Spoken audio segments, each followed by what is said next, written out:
Es pasada la medianoche en el desierto de Arizona, y estás al pie de la montaña Brazos, observando el destello de la hoguera tras las ventanas de un castillo que no debería existir aquí. Es el año 1937. La temperatura ha bajado a casi 0 grados, pero dentro de ese enorme palacio colonial español, fluye el champán y tocan orquestas. Se oyen risas que se extienden por el aire seco.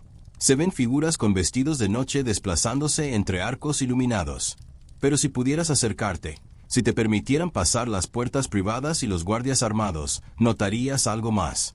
La mujer que construyó todo esto, la mujer cuya fortuna en cobre pagó cada azulejo y fuente, no está bailando. Está sola en un ala de su propia creación, contemplando las oscuras colinas, con las manos temblorosas. No ha salido de la propiedad en meses. Su familia ya está discutiendo sobre qué pasará cuando muera. Esta es la historia de Castle Hot Springs. Una historia de riqueza heredada, aislamiento, colapso mental y una familia que se desintegró por dinero extraído de la tierra. Es una historia sobre lo que sucede cuando se intenta construir el paraíso en un lugar que no perdona los errores. Y es una historia que, incluso hoy, permanece parcialmente enterrada, literalmente, en túneles sellados bajo el complejo turístico que ahora opera en este terreno. Si te gustan las investigaciones profundas sobre el lado oscuro de la riqueza, el poder y las grandes fortunas de Estados Unidos, este es tu canal. Dale a me gusta, suscríbete y deja un comentario si alguna vez has oído hablar de Castle Hot Springs. Vamos. Antes de que existiera un castillo, había agua. Agua caliente que brotaba de las profundidades del subsuelo y se acumulaba en manantiales naturales al pie del monte Brazos, a unos 80 kilómetros al noroeste de Phoenix. Durante siglos, el pueblo Yavapai había usado estos manantiales. Comprendían el calor, los minerales, como el desierto se transformaba en algo excepcional y preciado, un lugar donde se podía sobrevivir, sanar y descansar. Los Yavapai habitaban esta zona mucho antes de que cualquier europeo pisara Arizona. Cazaban en estas montañas, recolectaban plantas del desierto y utilizaban las aguas termales no solo para bañarse, sino también como parte de sus prácticas espirituales y medicinales. El agua que brotaba aquí, calentada naturalmente a unos 48 grados, contenía minerales que, según creían, tenían propiedades curativas. Y tenían razón. Análisis modernos demuestran que el agua es rica en litio, calcio y otros elementos conocidos por aliviar el dolor articular, aliviar afecciones cutáneas y promover la relajación. Pero para la década de 1860, los colonos blancos ya habían llegado. Buscadores de oro y plata. Soldados apostados en puestos fronterizos. Rancheros intentando ganarse la vida con tierras que les negaban el acceso. Ellos también reconocieron el valor de los manantiales. En 1868, un hombre llamado Charles Genung construyó aquí el primer complejo turístico rústico, unas pocas cabañas de madera y una piscina. Era un lugar agreste, remoto, accesible solo en diligencia o a caballo, pero atraía a cierto tipo de visitante, personas que huían de la tuberculosis, el reumatismo y el agotamiento, personas que creían que el desierto podía curarlas. A finales del siglo XIX, el oeste estadounidense estaba lleno de personas que buscaban la salud. Los médicos del este recetaban rutinariamente la cura del desierto a los pacientes de tuberculosis, enviándolos a Arizona, Nuevo México y el sur de California con la esperanza de que el aire seco y el sol sanaran sus pulmones destrozados. Castle Hot Springs se convirtió en uno de los muchos pequeños sanatorios y centros de salud diseminados por el suroeste, cada uno prometiendo restauración y vendiendo esperanza a personas desesperadas. Durante décadas, Castle Hot Springs siguió siendo un modesto centro de salud. Carecía de grandeza, de riquezas. Sobrevivía de la esperanza y la desesperación, como tantos otros asentamientos en el desierto. El alojamiento era espartano. La comida, sencilla. La clientela solía ser pobre, gente que había reunido sus últimos dólares para un último intento de supervivencia. Y luego, en 1896, llegó una joven llamada Josephine Browley.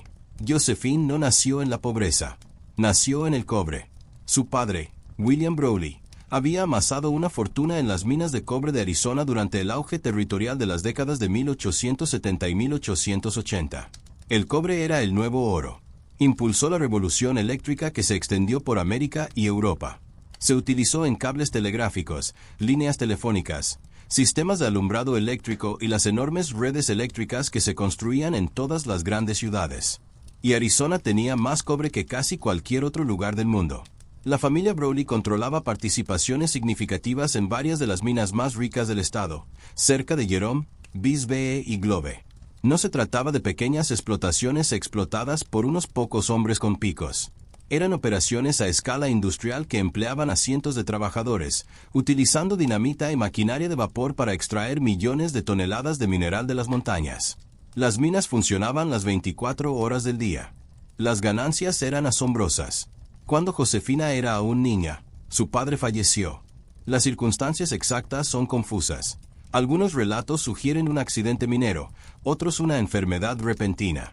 Lo que sí está claro es que el dinero pasó a su madre. Finalmente, inevitablemente, a la propia Josefina. Para cuando tenía 20 y tantos años, era una de las mujeres solteras más ricas de Arizona. No tenía hermanos que heredaran, ni padre que administrara la fortuna. Solo ella, su madre y millones de dólares en regalías mineras que ingresaban cada año. Josephine no era una mujer de la alta sociedad. No asistía a bailes en Phoenix ni viajaba a San Francisco para la temporada de ópera. Era tranquila, introspectiva, propensa a largos silencios y entusiasmos repentinos. Leía con voracidad, historia, filosofía, novelas. Amaba el desierto, no con el romanticismo que les encantaba a los turistas, sino de una forma profunda, casi obsesiva. Cabalgaba sola por las montañas durante días enteros, acampando bajo las estrellas, estudiando la flora y la fauna, la geología y los patrones climáticos. Amaba el aislamiento. Amaba la idea de construir algo completamente suyo, lejos del escrutinio de la sociedad Phoenix, lejos del ruido de los campamentos mineros que la habían enriquecido. Quería el control. Quería la perfección. Quería un mundo que funcionara según su visión y la de nadie más. En 1896, visitó Castle Hot Springs por primera vez. Tenía 24 años. Las aguas termales aún eran un complejo pequeño y rústico. Cabañas de madera, senderos de tierra y algunos inválidos que se bañaban. El dueño, Charles Genung, era mayor y luchaba por mantener el lugar en funcionamiento. La clientela menguaba. Los edificios se desmoronaban. Pero Josephine vio algo más. Vio potencial. Vio un lienzo en blanco. Vio un lugar donde podía crear su propio mundo, lejos de todos y de todo. Compró toda la propiedad por $20,000, una miseria considerando su riqueza. Y entonces empezó a soñar. Y ahí es donde comienza el sueño, y donde la tragedia empieza a arraigarse. Porque Josephine Brawley no solo quería ser dueña de un resort en el desierto. Quería construir un castillo, quería lujo, permanencia, control. Quería algo que durara para siempre. Algo que fuera completamente suyo, algo que nadie pudiera arrebatárselo, corromperlo ni cambiarlo. Y ella estaba dispuesta a gastar toda su fortuna en cobre para lograrlo. Pero antes de continuar, quiero preguntarles, ¿se han preguntado alguna vez cuánto cuesta, no solo en dinero, sino también en cordura, en relaciones, en vida, construir algo tan grandioso en un lugar tan hostil? Cuéntenos sus opiniones en los comentarios. Y si aún no están suscritos, háganlo ahora. Esta historia solo se pone más oscura. Josephine no se apresuraba. Era perfeccionista. Pasó años planeando, dibujando y revisando. Viajó a California para estudiar la arquitectura colonial española, las misiones de San Diego y Santa Bárbara, las haciendas de las antiguas familias rancheras, las grandes fincas que los industriales recién enriquecidos estaban construyendo en Pasadena y Santa Bárbara. Contrató a arquitectos de Los Ángeles, artesanos de México, trabajadores de Phoenix y de los pueblos mineros de los alrededores. Quería un palacio colonial español, algo que evocara las misiones y haciendas de la antigua California y Nuevo México, pero más grande, más opulento, más aislado.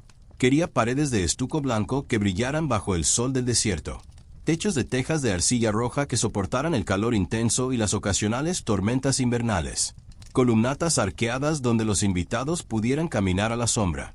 Patios con fuentes. Jardines con palmeras y huertos de cítricos, establos para caballos, un cobertizo para botes para un lago artificial que planeaba crear represando un arroyo cercano. La construcción comenzó en serio a principios del siglo XX. El terreno era desolado. No había carreteras, solo caminos irregulares para carros que se erosionaban con la lluvia. No había línea ferroviaria en 80 kilómetros a la redonda. No había infraestructura de ningún tipo. Todo tenía que transportarse en carro. Madera de bosques a cientos de kilómetros de distancia, piedra extraída de las canteras de las montañas, tejas enviadas por ferrocarril desde México y luego transportadas en recuas de mulas los últimos 80 kilómetros. Los muebles venían de San Francisco, los cristales del este, los accesorios de plomería, las lámparas, las alfombras, las cortinas, todo venía de otro lugar, porque allí no existía nada. Los trabajadores vivían en tiendas de campaña en la propiedad. Las temperaturas en verano alcanzaban los 46 grados centígrados. Las noches de invierno caían por debajo del punto de congelación. El agua para la construcción provenía de los propios manantiales, lo que significaba que el proyecto siempre estaba al borde del agotamiento de los recursos. Si los manantiales se secaban, o si se desviaba demasiada agua para la construcción, todo el proyecto fracasaría. Pero Josefina tenía dinero, dinero infinito, dinero de cobre, y con el dinero de cobre, en la Arizona de principios del siglo XX, se podía comprar casi cualquier cosa. Pagaba bien a los trabajadores para los estándares de la época, no generosamente, pero lo suficiente para mantenerlos allí. Importó trabajadores chinos para algunos de los trabajos más duros, hombres con experiencia en la construcción de ferrocarriles a través de montañas y desiertos. Contrató a canteros mexicanos que sabían trabajar en condiciones de calor extremo. Trajo artesanos italianos para crear azulejos decorativos y vigas de techo pintadas a mano. El proyecto duró más de 20 años. No porque el trabajo fuera lento, sino porque Josephine cambiaba de opinión constantemente, añadía nuevos edificios, derribaba estructuras que no cumplían con sus estándares y se obsesionaba con detalles que nadie más notaría. Lentamente, el castillo se alzaba. Muros de estuco blanco, lo suficientemente gruesos como para aislar del calor, se alzaban del suelo desértico. Los techos de tejas rojas brillaban como la sangre bajo el sol de la tarde. Columnatas arqueadas creaban senderos sombreados entre los edificios. Los patios estaban pavimentados con piedra tallada a mano y se centraban en fuentes alimentadas por aguas termales. Una cabaña principal con techos altos y vigas pintadas a mano se convirtió en el corazón de la propiedad, un gran salón donde los invitados podían reunirse para comer, entretenerse y conversar. Las cabañas para huéspedes estaban repartidas por toda la propiedad, cada una diseñada para asemejarse a una pequeña hacienda. Cada cabaña contaba con su propia chimenea, patio privado y jardín. Estaban conectadas con la cabaña principal mediante pasarelas cubiertas, para que los huéspedes pudieran desplazarse entre los edificios sin exponerse al intenso sol ni a las lluvias repentinas. Había establos para caballos. Josephine era una jinete experta y quería que los invitados pudieran explorar las montañas. Había un cobertizo para botes en un lago artificial que había creado represando el arroyo Hot Springs. Había canchas de tenis, un campo de croquet, jardines con palmeras, cítricos, rosas y adelfas, plantas que no tenían por qué sobrevivir en el desierto, pero que lo hicieron porque Josephine pagaba a los hombres para que las regaran a diario. Y luego estaban los túneles. Josephine estaba obsesionada con el control y con mantener la ilusión de un lujo sin esfuerzo. No quería que los huéspedes vieran la maquinaria del resort. No quería que se encontraran con sirvientes cargando ropa, platos sucios o basura. No quería que el encanto del paraíso del desierto se rompiera por la realidad del trabajo. Así que construyó una red de túneles subterráneos, corredores de servicio que conectaban las cocinas con las casas de huéspedes, las lavanderías con el albergue principal, los almacenes con todos los edificios de la propiedad. Los túneles eran estrechos, tenuemente iluminados, funcionales. Los sirvientes se movían por ellos como fantasmas, repartiendo comidas en carros silenciosos, recogiendo la ropa de cama, reabasteciendo las habitaciones de los huéspedes, todo ello sin ser vistos. Los invitados se movían entre la luz del sol y la belleza. Los sirvientes se movían entre las sombras. A principios de la década de 1920, Castle Hot Springs estaba terminado. Era un milagro de ingeniería y riqueza.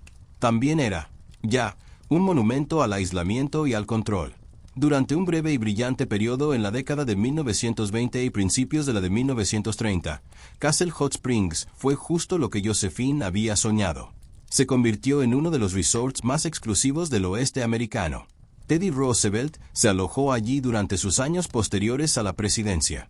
Estrellas de Hollywood acudieron allí, actores del cine mudo cuyos nombres han caído en el olvido, pero que fueron famosos en su época.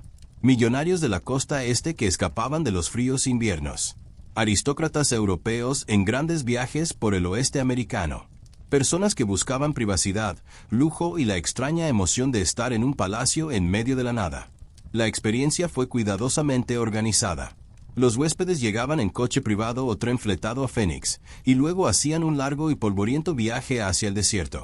El camino era terrible, sin pavimentar, lleno de baches y propenso a deslaves.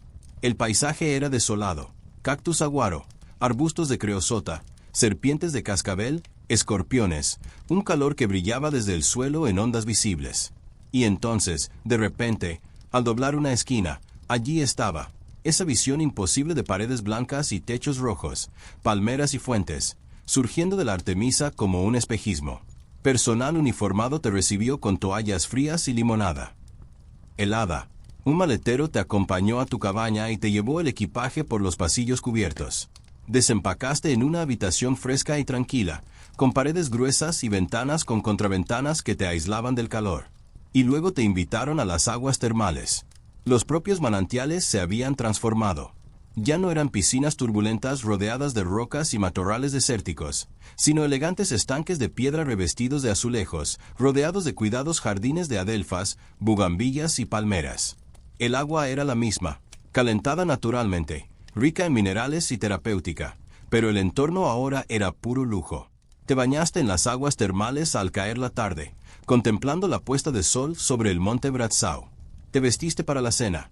Se esperaba ropa formal, y caminaste hasta el albergue principal, donde disfrutaste de comidas de 5 tiempos preparadas por chefs formados en San Francisco y Nueva York. Bebiste vino traído de Francia. Fumaste puros de Cuba. Jugaste a las cartas. Escuchaste música en vivo y bailaste en el gran salón bajo las vigas del techo pintadas a mano. Y nunca viste a las personas que lo hicieron posible. Porque por cada huésped que disfrutaba de las aguas termales, había una docena de trabajadores, cocineros, criadas, jardineros, conductores, reparadores, viviendo en espacios reducidos detrás del albergue principal, trabajando 12 horas al día, comiendo las sobras y bebiendo el agua de escorrentía. La mayoría eran mexicanos o indígenas americanos. Unos pocos eran chinos. A la mayoría les pagaban casi nada, ciertamente no lo suficiente para ahorrar o irse.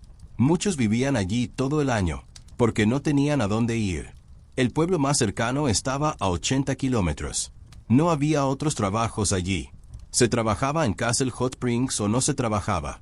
Los sirvientes se movían por los túneles. Se despertaban antes del amanecer para calentar agua, preparar el desayuno y limpiar las cabañas mientras los huéspedes estaban en los manantiales. Trabajaban durante el calor de la tarde, lavaban la ropa, hacían jardinería y hacían reparaciones. Servían la cena por la noche, limpiaban el comedor por la noche y luego regresaban a sus aposentos a dormir unas horas antes de volver a empezar. Eran invisibles. Ese era el objetivo. Eso era lo que Josephine había diseñado. Un paraíso donde todo parecía fácil, donde cada necesidad estaba satisfecha incluso antes de que te dieras cuenta de que la tenías, donde la maquinaria del trabajo se escondía bajo tierra. La propia Josefina era un fantasma. Rara vez aparecía en eventos sociales. No recibía invitados. No organizaba cenas ni participaba en los espectáculos nocturnos. Pasaba la mayor parte del tiempo en su ala privada, una suite de habitaciones al fondo del pabellón principal, con entrada privada, puerta cerrada y ventanas que daban al resto de la propiedad. Llevaba la contabilidad. Escribía cartas a proveedores, banqueros y abogados. Se obsesionaba con cada detalle de la propiedad, la calidad de la ropa de cama, la temperatura del agua de los manantiales, el comportamiento del personal. Despedía a los trabajadores constantemente, a menudo por desaires imaginarios o pequeños errores. Llevaba un registro detallado de todo: gastos, ingresos, quejas de los huéspedes, patrones climáticos, la salud de los cítricos. Había construido su paraíso, pero no podía disfrutarlo. Solo podía controlarlo. A finales de la década de 1920, la situación empezaba a desmoronarse. La primera señal fue financiera. Los precios del cobre habían empezado a fluctuar drásticamente después de la Primera Guerra Mundial. Durante la guerra, la demanda había sido insaciable. El cobre era esencial para casquillos de proyectiles, cableado eléctrico en barcos y aviones, y equipos de comunicaciones. Las minas de Brawley habían operado a plena capacidad y las regalías habían llegado a raudales. Pero tras el fin de la guerra, la demanda se desplomó. Europa estaba en ruinas. La economía estadounidense estaba en auge, pero la demanda de cobre no se acercaba ni de lejos a los niveles de la guerra.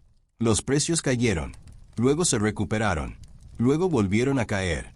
Las minas que habían amasado la fortuna de los Brawley seguían produciendo, pero las regalías ya no eran tan fiables.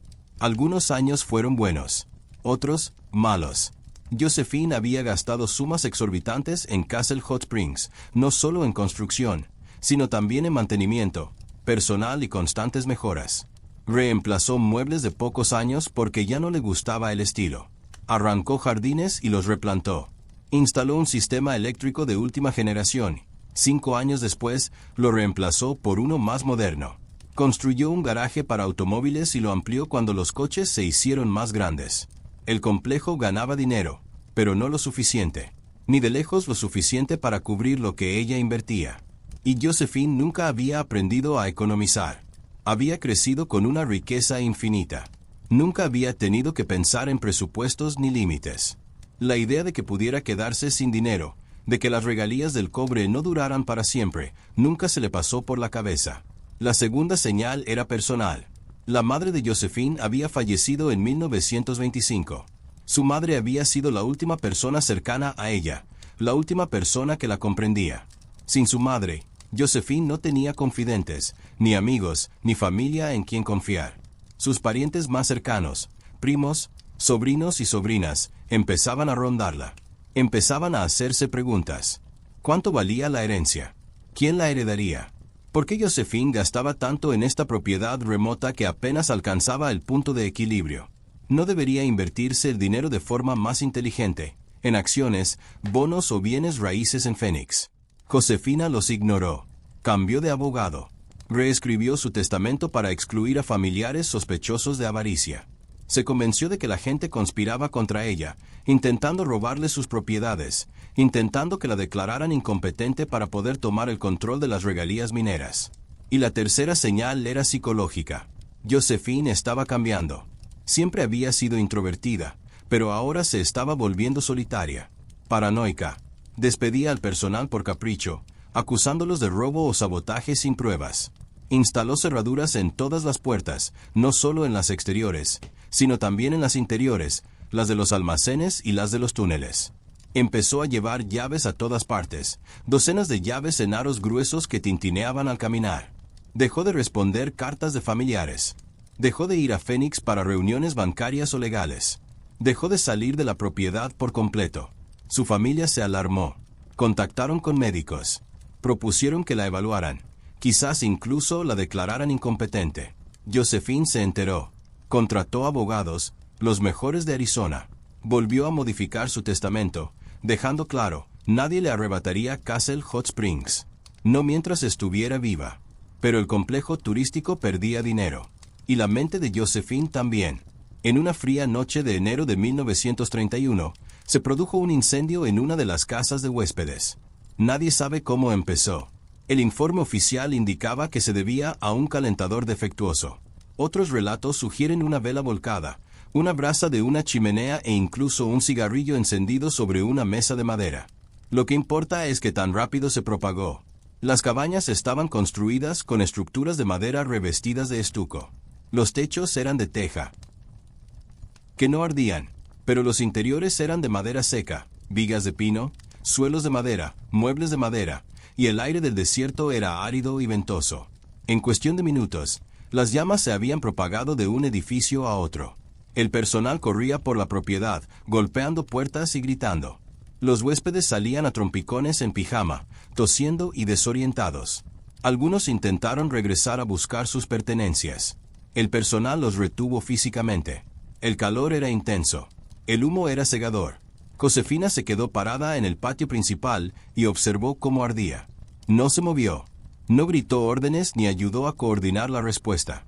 Simplemente permaneció allí, envuelta en un chal, mirando las llamas con una expresión que los testigos luego describieron como vacía, ausente, como si estuviera viendo algo en un sueño.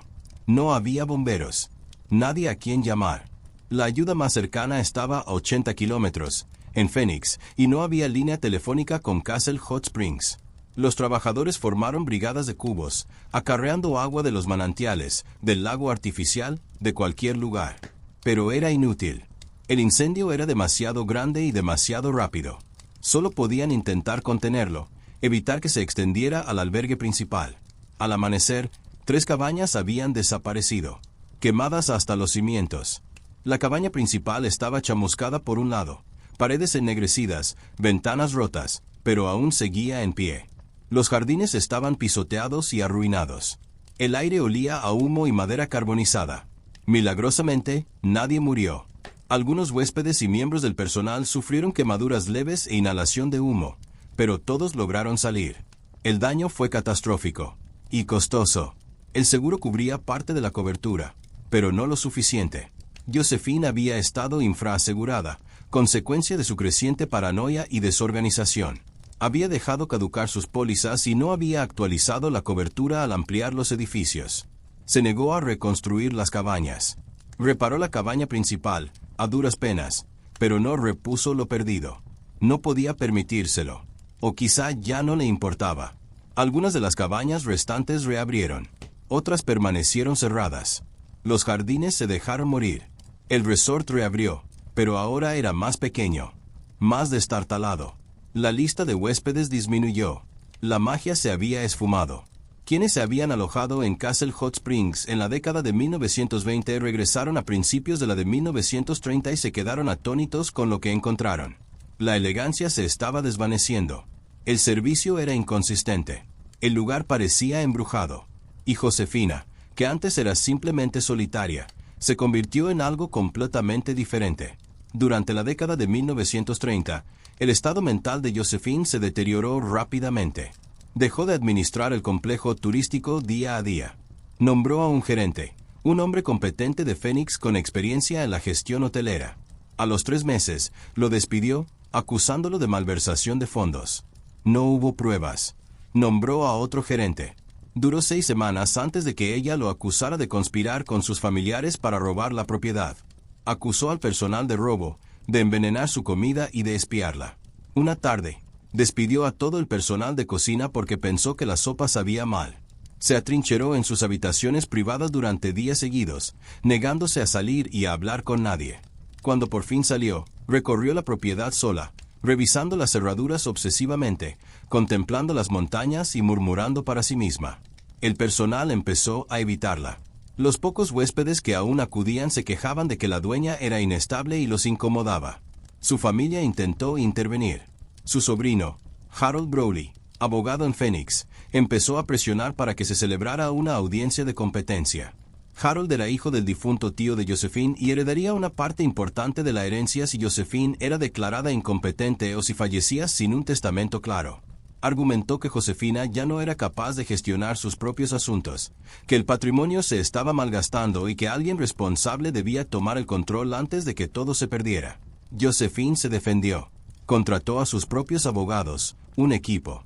Prestó declaración, sentada en una habitación cerrada durante horas, respondiendo preguntas sobre sus finanzas, su estado mental, sus razones para despedir personal, sus razones para cambiar su testamento repetidamente.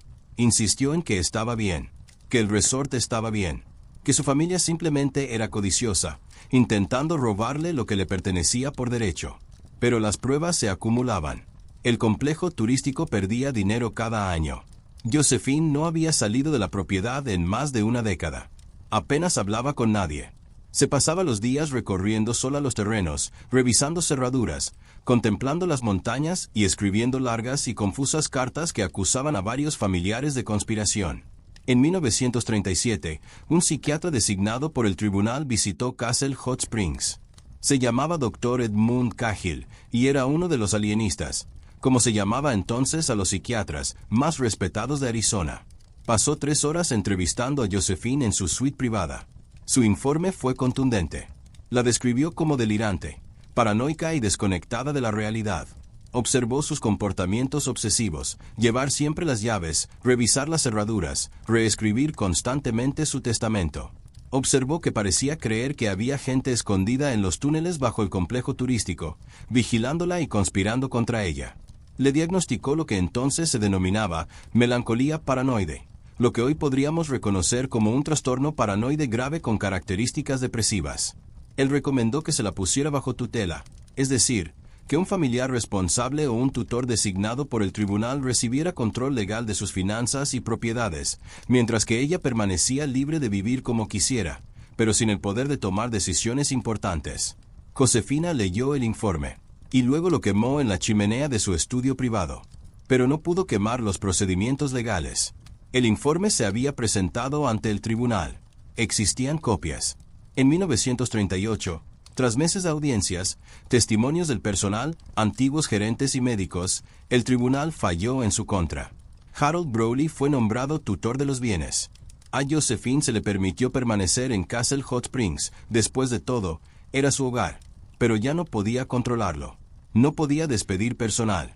No podía tomar decisiones financieras. No podía cambiar su testamento. El castillo que ella había construido, el paraíso en el que había invertido su vida y su fortuna, ya no era suyo. Dejó de hablar. Durante meses, apenas salió de su habitación.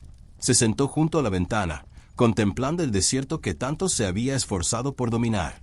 Murió menos de un año después, en 1939, a los 67 años. Sola, en su habitación. La causa oficial de su muerte fue insuficiencia cardíaca, pero cualquiera que la conociera comprendía que simplemente se había dado por vencida. La muerte de Josefina debería haber sido el final de la historia, pero fue solo el comienzo de un capítulo nuevo y más desagradable. En el momento de su muerte, la familia estalló en ira.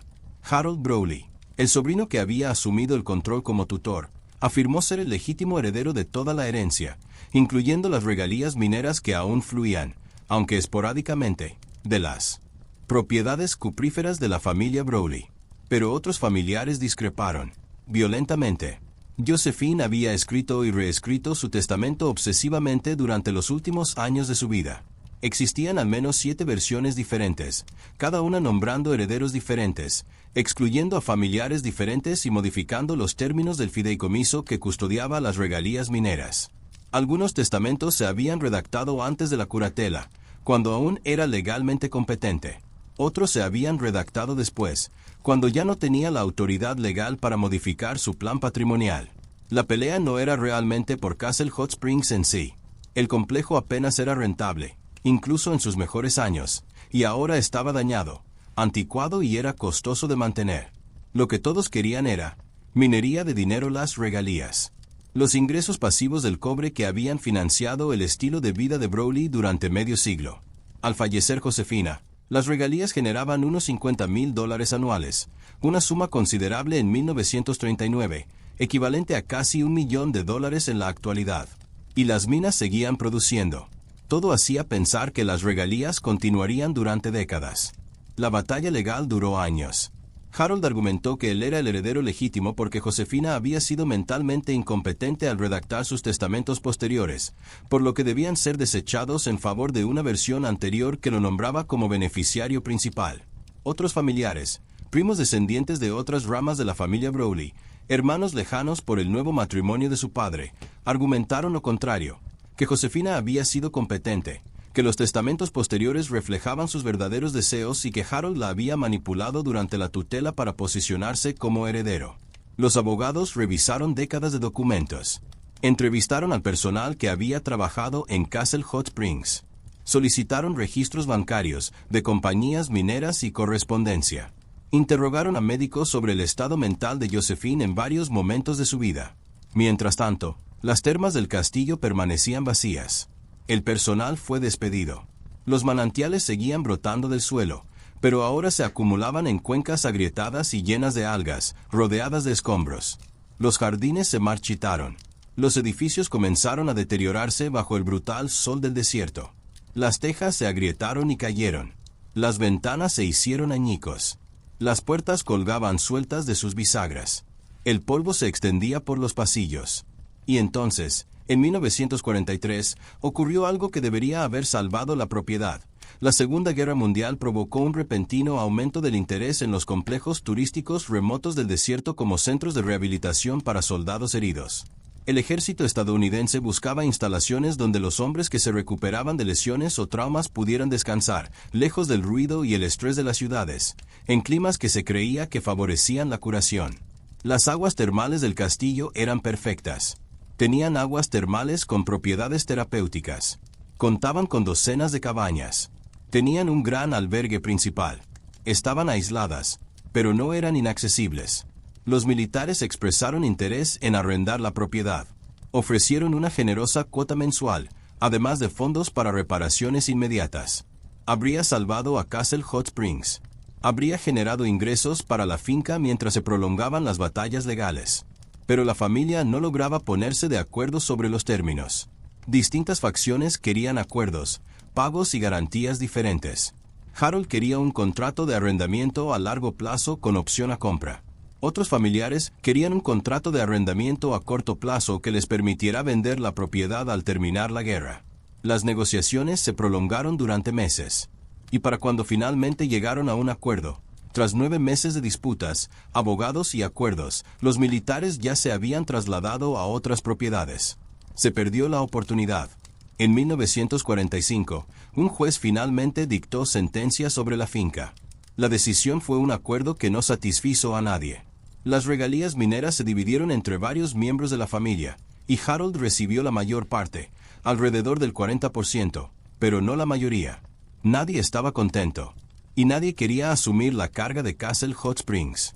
La propiedad se consideraba ahora un lastre, un monumento en ruinas a la obsesión de una mujer, demasiado costosa de restaurar y demasiado remota para operar de forma rentable. Así que lo dejaron pudrirse. A finales de la década de 1940 y principios de la de 1950, Castle Hot Springs se convirtió en una propiedad fantasma. Ocupantes ilegales se instalaron en las cabañas, vagabundos, buscadores de oro y, en ocasiones, familias que huían de la pobreza en Phoenix. Los vándalos rompieron ventanas y arrancaron los accesorios de las paredes. Los ladrones robaron las tuberías de cobre, irónico, dado el origen de la fortuna de los Browley, y cualquier otra cosa que pudiera venderse como chatarra. Las aguas termales aún brotaban del suelo, pero ahora se acumulaban en cuencas agrietadas y llenas de algas, rodeadas de escombros y escombros. El lago artificial que Josefina había creado se secó. Los jardines quedaron cubiertos de maleza desértica.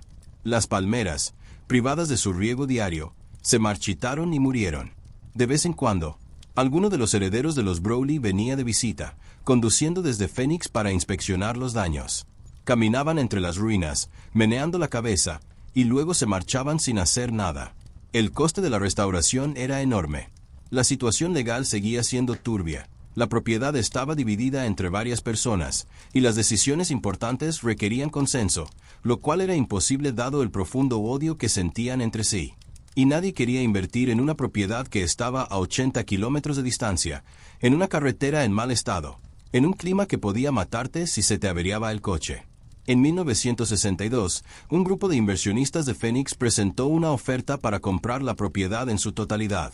Eran promotores inmobiliarios que habían ganado dinero construyendo complejos residenciales suburbanos y centros comerciales, y creyeron ver potencial en Castle Hot Springs. Arizona estaba en auge. Phoenix crecía rápidamente. El turismo estaba en alza. Quizás, pensaron, existía un mercado para un resort restaurado en el desierto. Los herederos de Browley aceptaron, no porque el precio fuera favorable, sino porque estaban exhaustos. Querían salir. Querían dejar de luchar. Vendieron Castle Hot Springs por $80,000, una fracción de lo que Josephine había gastado en construirlo. Los inversores tenían grandes planes. Contrataron arquitectos. Elaboraron planos para un resort modernizado con aire acondicionado, piscina y campo de golf. Imaginaron promocionar Castle Hot Springs entre jubilados adinerados, celebridades de Hollywood que buscaban privacidad y ejecutivos corporativos que buscaban un refugio remoto. Pasaron algunos años haciendo reparaciones básicas, apuntalando techos, arreglando tuberías, limpiando escombros y parchando paredes. Pero subestimaron tanto el costo como la pesadilla logística de operar un complejo turístico remoto en la era preinterestatal.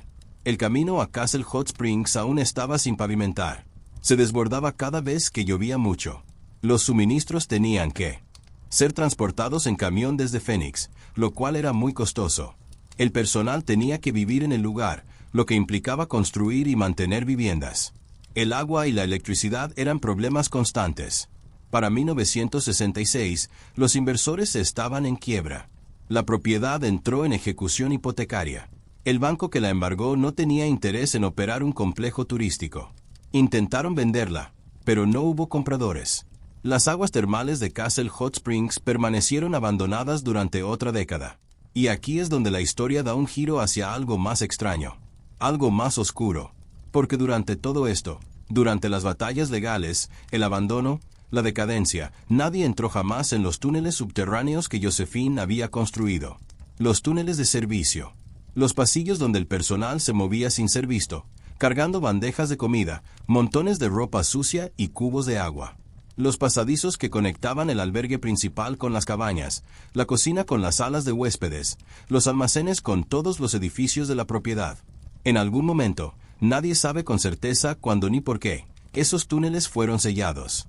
Las entradas fueron tapiadas. Las puertas fueron cerradas con llave y hormigonadas. Y nadie, en las décadas transcurridas desde entonces, ha explorado a fondo lo que hay ahí abajo. Hay historias, por supuesto. Rumores locales. Se dice que, durante el peor momento de su paranoia, a finales de la década de 1930, Josephine ordenó amurallar partes del sistema de túneles porque creía que había gente escondida allí, empleados a los que había despedido, familiares que creía que la espiaban, intrusos inexistentes.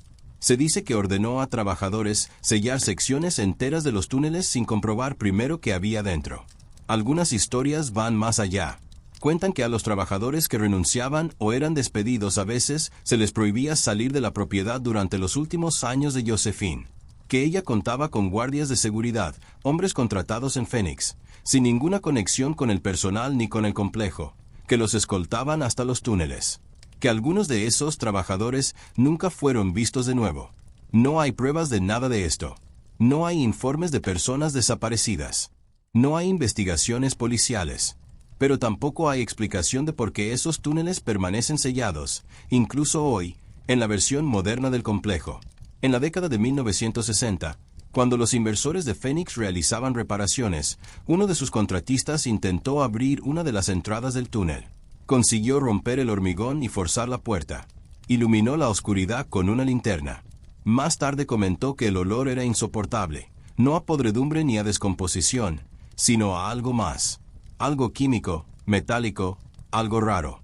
Comentó que oía agua goteando en lo profundo de los túneles, resonando en la oscuridad. Dijo que veía equipo viejo, carros, estanterías, cajas, cubierto de décadas de polvo. Bajó unos 6 metros, dio la vuelta y volvió a subir. Le dijo a su supervisor que no volvería a bajar, ni por dinero. Cuando le preguntaron por qué, respondió, no parece un lugar al que la gente deba ir. La entrada fue sellada de nuevo, y nadie la ha abierto desde entonces. En 2014, un nuevo grupo de inversores adquirió Castle Hot Springs. Eran diferentes a los promotores inmobiliarios de los años 60. Tenían más recursos. Uno de los principales inversores era un emprendedor tecnológico que había amasado cientos de millones durante el auge de las .com. Tenían una visión diferente. No pretendían convertir Castle Hot Springs en un resort para el mercado masivo ni en un destino de golf. Querían restaurarlo como un refugio de bienestar ultra exclusivo, dirigido al tipo de clientela adinerada que la propia Josephine había atraído en su día. Invirtieron decenas de millones de dólares en una restauración completa. Contrataron arquitectos especializados en preservación histórica. Reconstruyeron las cabañas, conservando los diseños originales, pero añadiendo infraestructura moderna, aire acondicionado, internet de alta velocidad y baños de lujo. Restauraron las aguas termales, revistiéndolas de piedra y azulejos, y rodeándolas de jardines cuidadosamente diseñados. Renovaron el alojamiento principal, conservando la estética colonial española, las columnatas arqueadas, las vigas pintadas a mano, los azulejos, pero añadiendo lujo moderno, un spa de primera clase, un restaurante de productos de la granja a la mesa, una bodega y una biblioteca con libros raros. Instalaron paneles solares para generar electricidad. Perforaron nuevos pozos y construyeron un sistema de tratamiento de agua de última generación. Por fin pavimentaron la carretera para que los huéspedes pudieran llegar con comodidad. El resort reabrió sus puertas en 2019 como un destino ultra exclusivo. Las habitaciones tienen precios desde más de $1,000 por noche. Solo hay unas pocas docenas de cabañas y se reservan con meses de antelación. La clientela es exactamente la que se espera: multimillonarios del sector tecnológico, celebridades de Hollywood, ejecutivos corporativos, jubilados adinerados. Personas que pueden permitirse pagar un dineral por privacidad, lujo y la experiencia de bañarse en aguas termales en medio del desierto. El resort se promociona como un retiro de bienestar, un lugar para desconectar, sanar y encontrar la paz. Su sitio web habla de atención plena, desintoxicación y rejuvenecimiento. Menciona la historia, Josephine, la edad dorada, los huéspedes famosos, pero solo de pasada, y solo las partes glamurosas. No menciona el colapso mental, la disputa familiar ni las décadas de abandono. Y es precioso. Los arquitectos hicieron un trabajo extraordinario. Las aguas termales son impecables. Agua cristalina, estanques de piedra, jardines que parecen sacados de una revista de lujo. El servicio es impecable. Los huéspedes publican fotos en Instagram de atardeceres sobre la montaña Bradshaw, cenas a la luz de las velas bajo las estrellas y yoga matutino en terrazas de piedra. Pero los túneles permanecen sellados. Los nuevos propietarios reconocen su existencia, los mencionan en recorridos históricos y en folletos que hablan del pasado del complejo. Pero no los abren. Dicen que es un problema de seguridad, inestabilidad estructural, preocupaciones de responsabilidad. Los túneles no se construyeron según los estándares modernos. Son viejos. Son peligrosos. Quizás eso sea cierto. O tal vez hay algunas cosas que es mejor dejar enterradas. Entonces, ¿qué nos dice Castle Hot Springs? ¿Qué revela esta historia? De una heredera, un palacio en el desierto, un colapso mental y una familia destrozada por la moneda de cobre. Sobre la riqueza, el poder y el coste de construir el paraíso. Primero, nos dice que el aislamiento no es lo mismo que la libertad. Josephine Browley creía escapar del mundo construyendo su castillo en el desierto. Pensaba que si podía controlar cada detalle de su entorno, si podía aislarse del ruido y el escrutinio de la sociedad, encontraría la paz. Pero lo que en realidad hizo fue encerrarse. Construyó una hermosa jaula, invirtió su fortuna en ella y luego pasó el resto de su vida encerrada, viendo cómo las paredes se cerraban sobre ella. El aislamiento no te libera. Concentra todo, tus miedos, tus obsesiones, tus defectos, hasta que no queda nada más. Josephine no pudo escapar de sí misma. Y al final, el castillo que construyó se convirtió en un monumento no a la libertad, sino al control, la paranoia y la soledad. En segundo lugar, nos dice algo profundo sobre la riqueza heredada. Dinero que no se ganó, dinero que fluye del trabajo de otra persona, del riesgo de otra persona, de la explotación de la tierra y de las personas que la trabajan por parte de otra persona. Josephine nunca trabajó en las minas de cobre. Nunca blandió un pico, nunca respiró el polvo tóxico, nunca arriesgó su vida bajo tierra. Pero gastó millones de dólares que provenían de hombres que sí lo hicieron. Y ese dinero tenía una extraña gravedad. Distorsionó sus relaciones. Convirtió a su familia en un campo de batalla legal. Hizo que sus primos y sobrinos pelearan por las regalías de minas que nunca habían visto, de cobre que nunca habían tocado, extraído de la tierra por trabajadores que nunca habían conocido. La riqueza heredada es una fuerza extraña y corruptora. Te da poder sin responsabilidad, comodidad sin esfuerzo, estatus sin logros. Y a menudo deja a sus herederos preguntándose, en el fondo, si merecen algo de ella. En tercer lugar, nos dice que ninguna cantidad de dinero puede estabilizar una mente que se está desmoronando, ni una vida basada en el control en lugar de la conexión. Josephine tenía millones de dólares. Tenía un palacio. Tenía personal, invitados, abogados, médicos. Podía comprar lo que quisiera, construir lo que imaginara. Y nada de eso importaba. Murió sola, paranoica, derrotada por lo mismo que creía que la salvaría. El dinero puede comprar comodidad, puede comprar distracción, puede comprar alivio temporal, pero no puede comprar significado. No puede comprar conexión. No puede arreglar una mente fracturada ni una vida construida sobre arena. Y cuarto, quizás lo más importante, nos dice algo sobre cómo recordamos la riqueza y el poder, sobre lo que elegimos preservar y lo que elegimos olvidar. Hoy en día, Castle Hot Springs es precioso. Es un lugar tranquilo. Es un lugar donde la gente adinerada va a relajarse, a desintoxicarse y a meditar en la belleza del desierto. Y no hay nada de malo en ello. El complejo genera empleos. Preserva una propiedad histórica. Ofrece a la gente un lugar para descansar y sanar. Pero debajo de los tratamientos de spa, las comidas orgánicas y los cócteles al atardecer, aún persisten esos túneles sellados. Aún persiste el peso de la historia. Aún persiste la pregunta de cuánto costó, en dinero, en mano de obra, en cordura, construir algo tan grandioso en un lugar tan hostil. Y aún queda la cuestión de que estamos dispuestos a mirar y que estamos dispuestos a dejar sellado en la oscuridad. Ya puedes visitar Castle Hot Springs. Puedes sumergirte en las aguas termales que construyó Josephine. Puedes dormir en cabañas restauradas para lucir exactamente igual que en la década de 1920. Puedes caminar por los mismos senderos, ver las mismas montañas, sentir el mismo sol del desierto.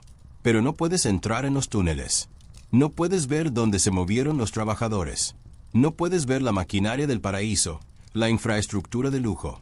Solo puedes experimentar la superficie, la belleza, la comodidad, la ilusión. Y quizás ese sea el punto. Quizás la historia de Castle Hot Springs no se trate realmente de lo que sucedió. Se trata de lo que elegimos recordar, lo que elegimos restaurar y lo que elegimos mantener oculto. Porque en Estados Unidos nos encanta el glamour del dinero antiguo. Nos encantan las grandes propiedades, las fortunas de la Edad Dorada y las historias de herederas visionarias que construyen castillos en el desierto. Pero nos interesa menos de dónde salió el dinero. Nos interesa menos quién lo pagó.